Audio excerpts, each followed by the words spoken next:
सभी को नमस्कार। व्यवस्थापन प्रक्रिया का अंतिम किंतु महत्वपूर्ण चरण मूल्यांकन है और इसी की हम चर्चा करने जा रहे हैं। इसके पूर्व हमने व्यवस्थापन प्रक्रिया के समस्त चरण जैसे नियोजन था, संगठन था, नियंत्रण था, इस पे चर्चा कर ली। अब अपन अंतिम और चौथा महत्वपूर्ण जो चरण है वह मूल्यांकन है, उस पर हम चर्चा कर रहे हैं। इसके द्वारा निश्चित लक्ष्य की प्राप्ति हुई अथवा नहीं, इसका ज्ञान होता है। इस चरण का अगर हम गंभीरता से अध्ययन करते हैं तो हमें ये ज्ञात होता है कि ये व्यवस्थापन प्रक्रिया के प्रथम चरण की ओर हमें ले जाता है, क्योंकि मूल्यांकन के अंतर्गत कार्य योजना के अनुसार पूर्ण हुआ है अथवा नहीं, लक्ष्य की प्राप्ति हुई अथवा नहीं, कार्य विधिवत तरीके से किया गया अथवा उसमें कुछ दोष थे, कार्य निश्चित समय में पूर्ण हुए अथवा समय अधिक लगा, योजना उत्तम थी या दोषपूर्ण थी, नियंत्रण के चरणों में योग्य निरीक्षण किया गया अथवा नहीं।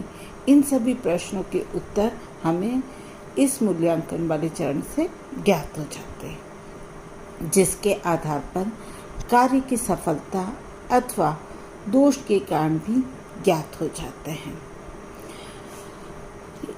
इसी आधार पर हम पुनः मूल्यांकन की योजना भी बना सकते हैं। मूल्यांकन नियंत्रण चरण के निरीक्षण के समान ही होता है और इसमें केवल अंतर इतना है कि निरीक्षण कार्य करते समय किया जाता है एवं हर चरण में कार्यों का मूल्यांकन किया जाता है, जबकि व्यवस्थापन प्रक्रिया के भिन्न चरण के रूप में मूल्यांकन इस प्रक्रिया का उपयोग कार्य के पूर्ण होने के पश्चात कर हम भविष्य के लिए नई और उत्तम दोष मुक्त योजना बनाने के लिए कर सकते हैं। ठीक है, तो हम ऐसा भी कह सकते हैं कि लक्ष्य प्राप्ति के लिए हम जो कार्य करते हैं उसमें कितनी सफलता मिली और कार्य विधिवत किया गया है या नहीं, अथवा दोषपूर्ण ढंग से संपन्न हुआ, इस कार्य में क्या कमी थी और जिसके कारण ये कार्य बेहतर ढंग से नहीं हुआ और कार्य को हम इससे अच्छा कैसे कर सकते हैं, इन सब के बारे में जानकारी हमें मूल्यांकन से प्राप्त होती है। और अलग अलग विद्वानों ने मूल्यांकन की अलग अलग परिभाषा दी है, उसमें से हम कुछ परिभाषाओं का डिस्कशन कर लेते हैं। सर्वप्रथम ग्रॉस एंड कैंडल ने जो मूल्यांकन की परिभाषा दी उसको देखते हैं। इन्होंने कहा, मूल्यांकन वह तकनीक है जो किसी व्यक्ति को अपने पास उपलब्ध साधनों के परिणाम से अधिकतम संतोष प्राप्त करने में सहायक होती है। मतलब क्या, इन्होंने एक टेक्निक कही और उन्होंने कहा कि व्यक्ति के पास जो भी साधन है उससे उसे अधिकतम संतोष प्राप्त हो, ऐसा जो साधन है वह या ऐसी जो तकनीक है वह मूल्यांकन कहलाती है। इसी तरह ओपनहीम ने भी कहा है कि पूर्व में की गई क्रियाओं के परिणाम के निरीक्षण करने में किसी व्यक्ति को अपने भविष्य के व्यवहार में अधिक प्रभावशाली निर्णय लेने में सहायता करती है। इन्होंने क्या कहा कि हमने जो भी पहले क्रियाएं की है उनके जो परिणाम हैं उनके परीक्षण करने पर व्यक्ति यह भविष्य के लिए हम अच्छी योजना, प्रभावशाली योजना बनाने में और प्रभावशाली निर्णय लेने में हमारे को मूल्यांकन सहायता देती है। डॉक्टर क्रांति पांडे ने क्या कहा है कि योजना के आधार पर कार्य करने में कहाँ तक सफलता प्राप्त हुई तथा कार्य विधिवत किया गया है अथवा दोषपूर्ण ढंग से संपन्न हुआ, इसकी जानकारी प्राप्त करना मूल्यांकन कहलाता है। इसी तरह लेविस ने कहा कि मूल्यांकन करने के 4 उद्देश्य होते हैं। पहला होता है कि पूर्व निर्धारित ध्येय कितने परिणाम में प्राप्त किए गए ये लिखना। दूसरा, भविष्य में योजना निर्मित करने हेतु मार्गदर्शन का कार्य करना। तीसरा, पूर्ण योजना को सुसंशोधित करने के उद्देश्य से उसको आधार देने का कार्य भी मूल्यांकन करता है।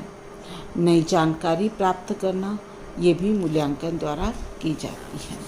अच्छा, इन सभी डेफिनेशंस के आधार पर हम कह सकते हैं कि कार्य योजना अनुसार संपन्न हुआ या नहीं, क्या बाधाएं आई, उद्देश्यों की प्राप्ति किस सीमा तक हुई, इन सब की जानकारी प्राप्त करना ताकि भविष्य में किए जाने वाले कार्यों को प्रभावशाली ढंग से निर्णय लेकर बेहतर तरीके से कार्य संपन्न करवा सके, यही क्या कहलाता है, मूल्यांकन कहलाता है। अच्छा, मूल्यांकन से हमें क्या जानकारी प्राप्त होती है, इसको देखते हैं। योजना को लक्ष्य के अनुरूप सफलता मिली है नहीं, इसकी जानकारी हमें मिलती है।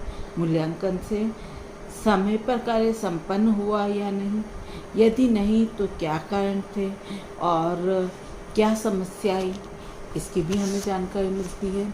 उद्देश्य की प्राप्ति कहाँ तक हुई, भविष्य में कार्य करने हेतु उन कठिनाइयों का निवारण करना जो पहले आ चुकी है, इसकी भी हमें जानकारी प्राप्त होती है।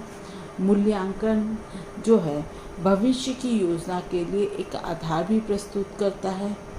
नई तकनीक, सूझ, विचार, विधियों एवं उपायों को प्राप्त करने की जानकारी भी मूल्यांकन से प्राप्त होती है। अब मूल्यांकन से ये सब जानकारी तो हमें प्राप्त हो गई, अब हमने मूल्यांकन किस उद्देश्य से किया, तो मूल्यांकन के मुख्य रूप से 4 उद्देश्य बताए हैं लेविन ने।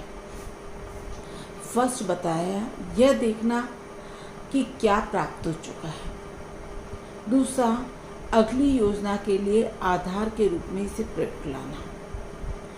तीसरा, संपूर्ण योजना को संशोधित करने के लिए आधार प्रस्तुत करना। चौथा, नई अंतर्दृष्टि प्राप्त करना। ठीक है, इसके द्वारा हमें ये सब कुछ प्राप्त होता है।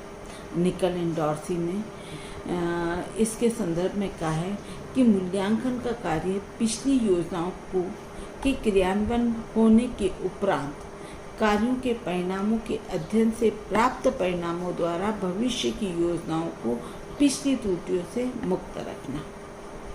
ये चीज़ समझ में आई। मतलब इनका कहना ये था कि पिछली योजना के क्रियान्वयन के उपरांत का जो भी हमें परिणाम प्राप्त हुए, उनके द्वारा भविष्य में योजना जब बनाते हैं तो जो पहले जो त्रुटियाँ आई उनसे हम मुक्त रख के योजना बनाएं। ठीक है, यही सब चीज़ मूल्यांकन है और यही फ़ायदा हमें मूल्यांकन के द्वारा होता है। अब इसके बाद हम देखते हैं कि मूल्यांकन कितने प्रकार से किया जाता है। प्रबंधीय दृष्टि से मूल्यांकन मुख्य रूप से दो तरह से किया जा सकता है। पहला है सापेक्ष मूल्यांकन और दूसरा है निरपेक्ष मूल्यांकन।